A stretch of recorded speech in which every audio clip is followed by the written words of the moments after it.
Apa itu metodologi studi Islam? Menurut bahasa, metodologi studi Islam berasal dari kata metodologi, studi, dan Islam. Metodologi berasal dari bahasa Yunani, yaitu metode dan logos.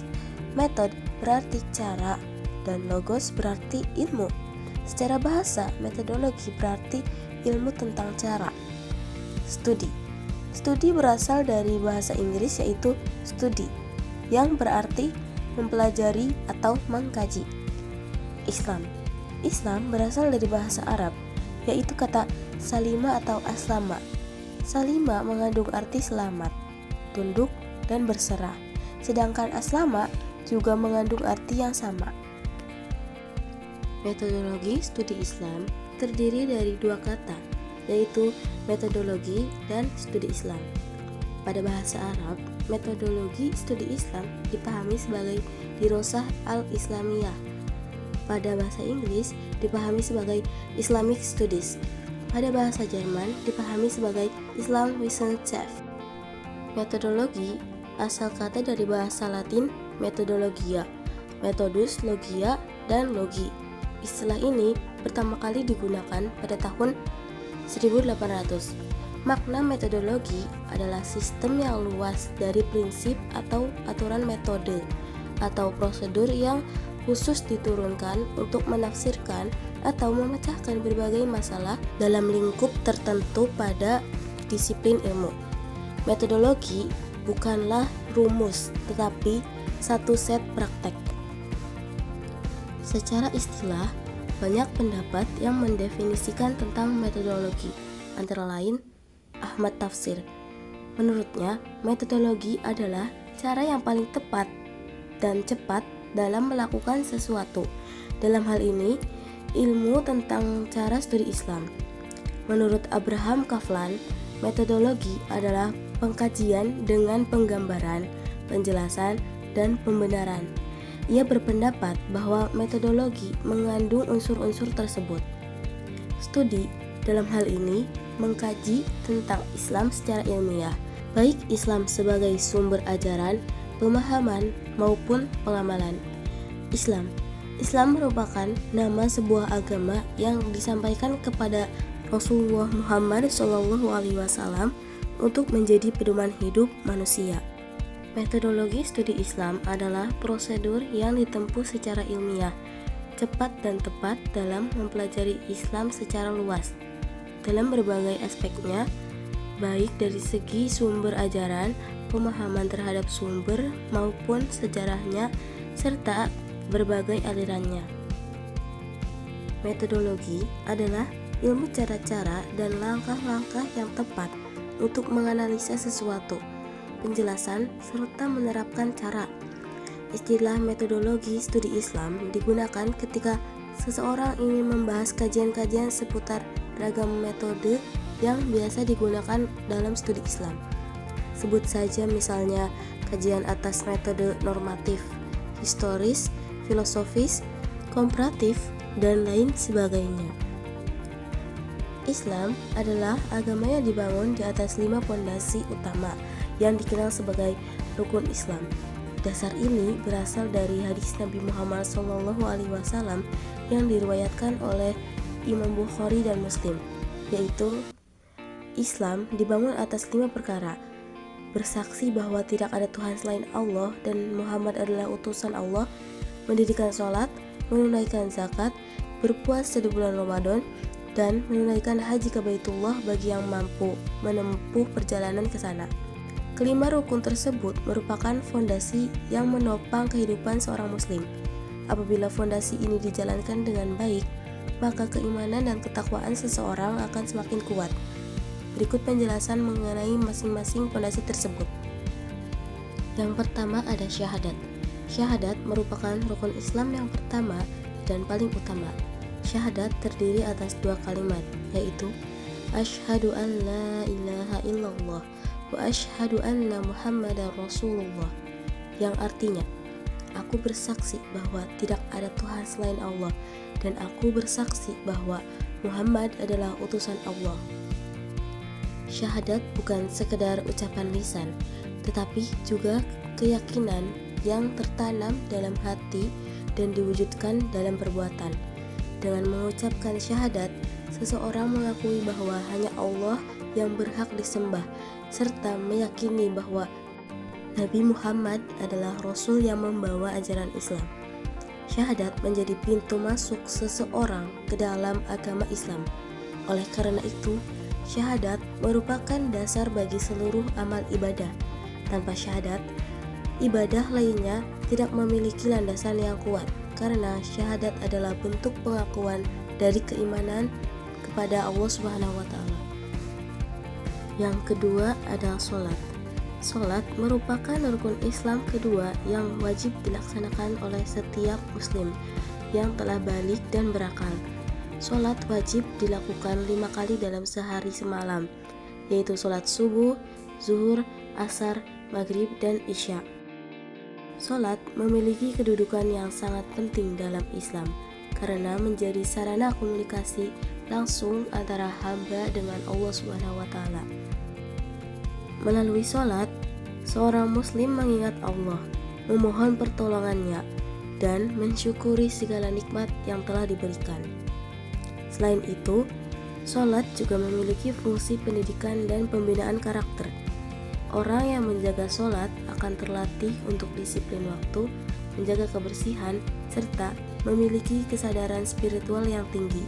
Allah Subhanahu wa Ta'ala berfirman bahwa sholat dapat mencegah perbuatan keji dan mungkar. Oleh sebab itu, sholat sering disebut sebagai tiang agama karena menjadi penyangga utama kehidupan seorang muslim. Yang ketiga yaitu puasa. Puasa merupakan kewajiban bagi setiap muslim yang memenuhi syarat. Puasa dilaksanakan pada bulan Ramadan dengan menahan diri dari makan, minum, dan segala hal yang membatalkan puasa sejak terbit fajar hingga terbenam matahari. Tujuan utama puasa adalah untuk meningkatkan ketakwaan kepada Allah Subhanahu wa Ta'ala. Melalui puasa, seorang muslim belajar mengendalikan hawa nafsu, berarti kesabaran, serta meningkatkan rasa syukur atas nikmat yang diberikan Allah. Puasa juga mengajarkan empati kepada orang-orang yang mengalami kesulitan dan kekurangan. Selain manfaat spiritual, puasa memiliki manfaat sosial karena mendorong umat Islam untuk memperbanyak sedekah dan membantu sesama. Bulan Ramadan menjadi momentum untuk memperbaiki diri, memperbanyak ibadah, dan mendekatkan diri kepada Allah Subhanahu wa Ta'ala. Yang keempat yaitu zakat. Zakat adalah kewajiban mengeluarkan sebagian harta tertentu yang telah memenuhi syarat untuk diberikan kepada golongan yang berhak menerimanya. Zakat merupakan bentuk kepedulian sosial dalam Islam dan bertujuan untuk membersihkan harta serta menyucikan jiwa dari sifat kikir dan cinta dunia yang berlebihan. Dalam pelaksanaannya, zakat memiliki ketentuan mengenai jumlah harta, waktu pengeluaran, dan penerima zakat. Orang yang memiliki harta mencapai nisab dan haul wajib menunaikan zakat sesuai aturan yang telah ditetapkan syariat. Selain sebagai ibadah kepada Allah, zakat juga memiliki manfaat sosial yang besar. Zakat membantu meringankan beban fakir miskin, mengurangi kesenjangan ekonomi, dan mempererat hubungan antara orang kaya dan orang yang membutuhkan. Dengan demikian, zakat tidak hanya berdampak kepada kehidupan spiritual seseorang, tetapi juga berperan dalam menciptakan kesejahteraan masyarakat. Yang kelima ada haji. Haji adalah ibadah yang wajib dilaksanakan sekali seumur hidup bagi setiap muslim yang mampu, baik secara fisik, finansial, maupun keamanan perjalanan. Ibadah haji dilakukan di kota Mekah dan sekitarnya pada waktu tertentu dengan tata cara yang telah ditentukan dalam syariat Islam. Haji memiliki makna yang sangat mendalam karena mengandung unsur pengorbanan, kesabaran, ketaatan, dan persaudaraan umat Islam. Saat menunaikan haji, seluruh jamaah mengenakan pakaian ihram yang sederhana tanpa membedakan status sosial, jabatan, maupun kekayaan. Hal ini menunjukkan bahwa semua manusia sama di hadapan Allah Subhanahu wa Ta'ala. Melalui ibadah haji, seorang muslim diharapkan mampu meningkatkan kualitas keimanan dan ketakwaannya serta kembali ke tanah air dengan selamat untuk menjadi pribadi yang lebih baik. Apakah seseorang masih bisa dikatakan muslim jika salah satu pondasi itu tidak terpenuhi? Seseorang tidak otomatis keluar dari Islam jika tidak menjalankan salah satu rukun Islam. Hal ini bergantung pada kondisi dan alasannya. Jika seseorang tidak mengakui syahadat atau menolak keesaan Allah dan kerasulan Nabi Muhammad SAW, maka ia tidak dapat disebut muslim karena syahadat merupakan dasar agama Islam. Apabila seseorang meyakini seluruh rukun Islam tetapi belum mampu melaksanakannya karena alasan yang dibenarkan syariat, seperti belum mampu berhaji atau hartanya belum mencapai nisab zakat, maka ia tetap muslim dan tidak berdosa. Namun, jika seseorang meninggalkan sholat, puasa, atau zakat karena malas atau lalai, ia tetap dianggap muslim menurut mayoritas ulama, tetapi berdosa dan wajib bertaubat. Sebaliknya, jika seseorang menolak kewajiban salah satu rukun Islam, seperti menganggap puasa atau zakat itu tidak wajib, maka hal tersebut dapat mengeluarkannya dari Islam karena mengingkari ajaran pokok agama. Khusus mengenai sholat, para ulama berbeda pendapat. Sebagian menganggap pelaku masih muslim tetapi berdosa besar, sementara sebagian lainnya menganggapnya dapat menyebabkan kekafiran. Mengapa seseorang harus percaya kepada Tuhan? Percaya kepada Tuhan merupakan dasar keimanan dalam Islam. Kepercayaan kepada Tuhan penting karena manusia adalah makhluk yang diciptakan, membutuhkan petunjuk hidup, dan akan mempertanggungjawabkan seluruh perbuatannya. Keyakinan kepada Tuhan tidak hanya didasarkan pada wahyu, tetapi juga dapat dibuktikan melalui akal sehat. Dalil naqli. Dalil naqli adalah dalil yang bersumber dari Al-Quran dan hadis. Allah Subhanahu wa Ta'ala berfirman, apakah mereka diciptakan tanpa sesuatu pun, ataukah mereka yang menciptakan diri mereka sendiri? Quran Surat At-Tur ayat 35. Ayat ini menunjukkan bahwa manusia tidak mungkin tercipta dengan sendirinya. Pasti ada yang menciptakan manusia, yaitu Allah Subhanahu wa Ta'ala. Selain itu, Allah juga berfirman, sesungguhnya dalam penciptaan langit dan bumi dan pergantian malam dan siang terdapat tanda-tanda bagi orang-orang yang berakal.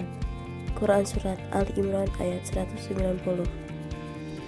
Ayat tersebut menjelaskan bahwa keteraturan alam semesta merupakan bukti adanya Tuhan yang menciptakan dan mengaturnya.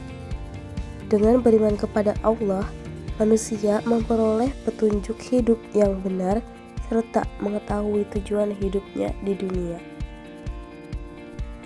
Dalil akli. Secara akal, segala sesuatu yang ada pasti memiliki penyebab atau pencipta. Tidak mungkin sesuatu yang teratur dan kompleks terjadi dengan sendirinya. Misalnya, sebuah jam tangan yang tersusun rapi pasti dibuat oleh pembuatnya. Begitu pula alam semesta yang jauh lebih rumit dan teratur tentu memiliki pencipta yang maha kuasa.